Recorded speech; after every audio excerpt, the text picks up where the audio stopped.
BBQ Becky. On April 29, 2018, a black family was having a barbecue at Lake Merritt in Oakland, California. They were using a charcoal grill in a designated grilling zone. It was a beautiful Sunday. The sun was out, the food was cooking. And then, a wild Karen appeared. Her name was Jennifer Schulte, a 40-year-old environmental consultant with a PhD from Stanford. Hello. But the internet would soon know her as BBQ Becky. For over 2 hours, Schulte harassed the family, claiming they were breaking the law by using a charcoal grill. She was wrong. She called 911, not once, but twice. The first time, she told the dispatcher, "I was wondering if I could get a non-emergency number to report a barbecue. I'd like it to be looked into so that the charcoal can be removed." The dispatcher, clearly baffled, told her it wasn't a police matter. But Schulte wouldn't give up. She called back, her voice escalating, claiming the family was being hostile. At one point, the dispatcher literally asked her if she had ever been to a psychiatric facility. Crazy? I'm not even kidding. Meanwhile, Kinsey Smith, one of the men at the barbecue, and his wife, Michelle Snyder, started filming. The 24-minute video is a masterclass in Karen entitlement. Schulte stands there, phone to her ear, refusing to leave, convinced she is the hero of this story. She tells the family they're going to jail. She tells them she owns the park. She's just a woman in a hoodie and sunglasses, but she acts like she's the final boss of the homeowners association. The police eventually arrived, questioned everyone, and found no crime had been committed. They left without issuing any citations. But the video went viral. 10 million views. BBQ Becky became a meme, a symbol of white people calling the police on black people for simply existing. The backlash was swift.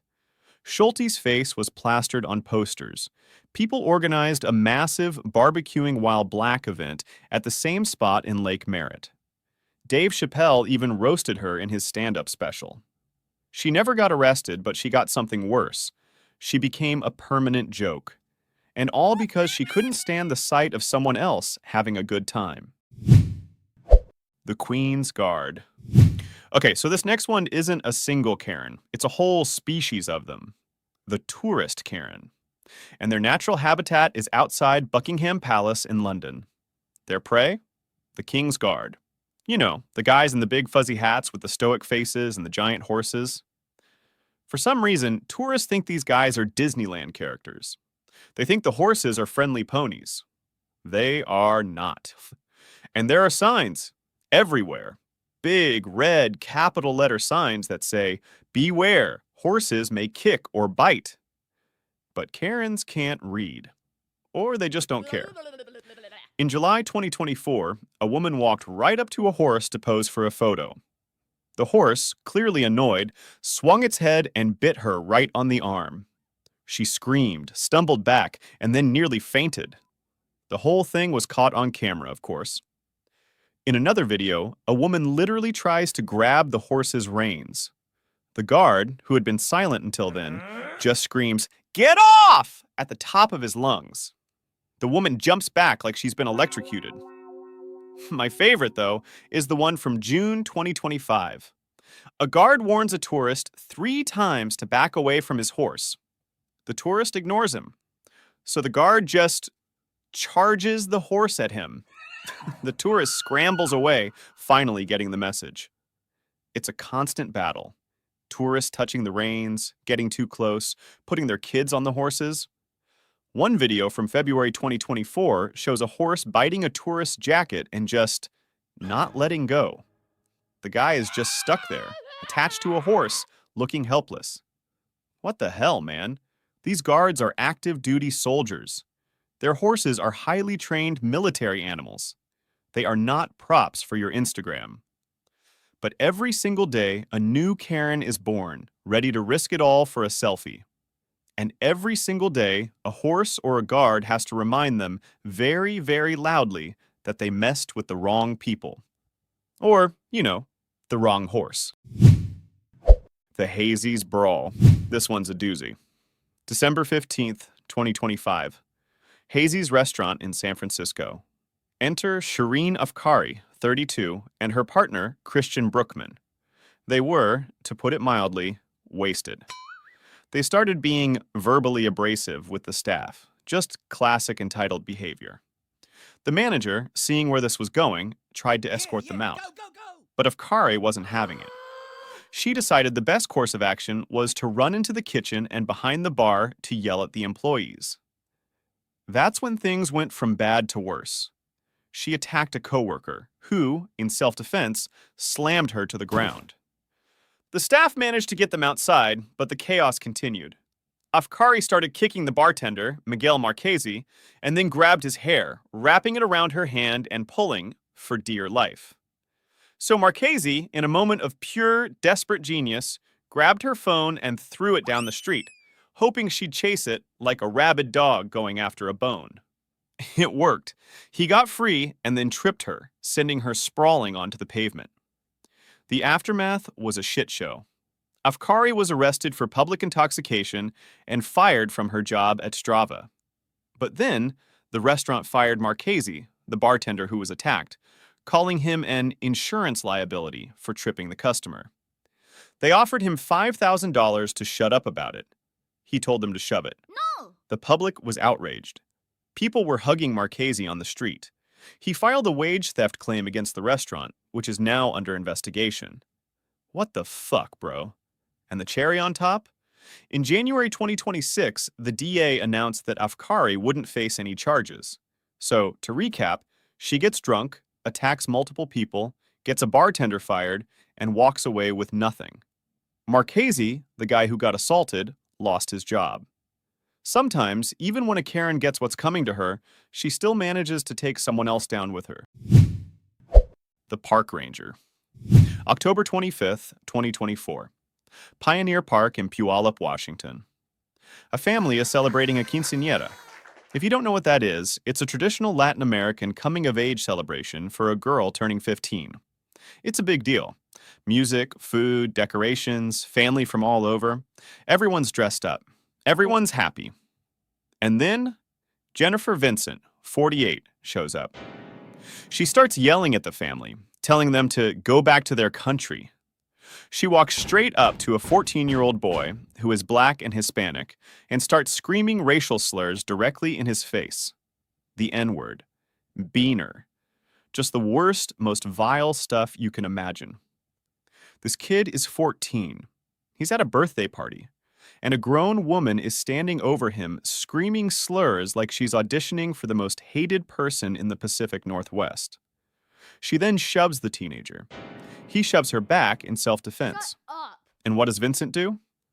She pulls out her phone and calls 911, claiming she was the one who was assaulted. Classic Karen playbook. Attack someone, then play the victim when they fight back. But she made one crucial mistake.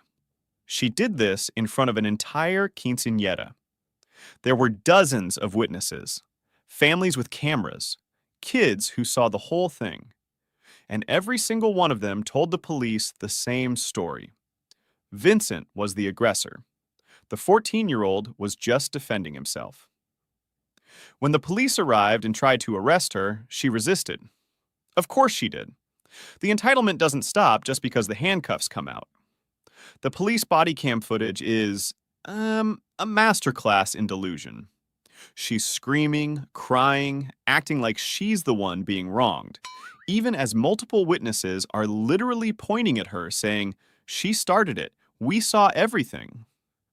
She was charged with a hate crime, 4th-degree assault, and resisting arrest. Her bail was set at $10,000. Unlike some of the other Karens on this list, she didn't walk away from this one.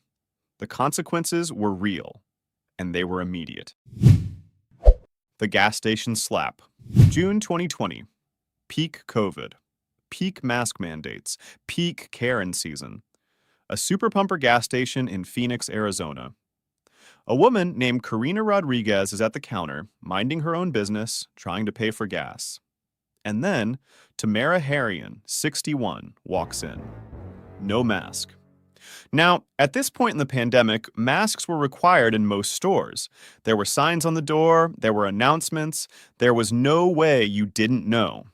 But Harrian walks in like the rules don't apply to her. Rodriguez, who is Latina, politely asks her to pull her shirt over her face. A reasonable request. But Harrian is a Karen, and Karens do not do reasonable. She immediately gets defensive, starts yelling that she's not sick, that she doesn't need a mask, that this is America. You know, the usual. Rodriguez tries to de-escalate, and that's when Harrian drops the line.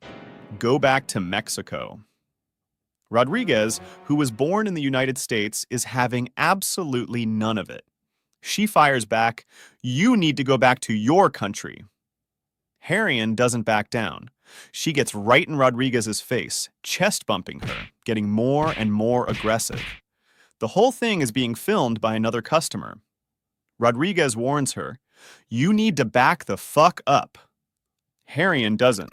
She keeps pushing, keeps getting closer, keeps running her mouth. So Rodriguez slaps her. Not a knockout punch, not a haymaker, just a single, clean, open-handed slap across the face. Harrian stumbles back, stunned, like she genuinely cannot believe that actions have consequences. She finally leaves the store, probably for the first time in her life realizing that not everyone is going to just take it. The video went viral, millions of views. Harrian was banned from all 13 Super Pumper locations in the area. Her husband later told reporters she was having a mental crisis. Yeah, a crisis of character. The internet crowned Rodriguez a hero, and Harrian became the poster child for what happens when you bring racism to a gas station and the other person isn't in the mood. Citi Bike Karen, May 12, 2023, New York City. Sarah Jane Comrie, a 32-year-old pregnant ER nurse, gets into a dispute with a group of young black men over a Citi Bike. The video starts with Comrie screaming for help, trying to wrestle the bike away from one of the men. She yells, "You're hurting my fetus!" She starts crying. It looks, for all the world, like she's being robbed. That's the narrative that took off. Civil rights attorney Ben Crump shared the video, calling it another example of a white woman weaponizing her tears against black men. The internet exploded. Comrie was doxxed. Her employer, Bellevue Hospital, placed her on leave. She was branded Citi Bike Karen, the latest in a long line of entitled white women using their privilege as a weapon. But then the story got complicated. Comrie's lawyer released receipts. Receipts that seemed to show that the bike was, in fact, hers. She had checked it out, rode it for a minute, and then redocked it. The young men, her lawyer claimed, had then taken the bike before it had properly locked.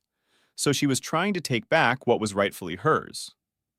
The young men, for their part, insisted they had the bike first. So who was the real Karen here? Was it Comrie for her theatrical, over-the-top reaction? Or was it the young men for trying to take a bike that wasn't theirs? Or was it the internet for rushing to judgment before all the facts were in?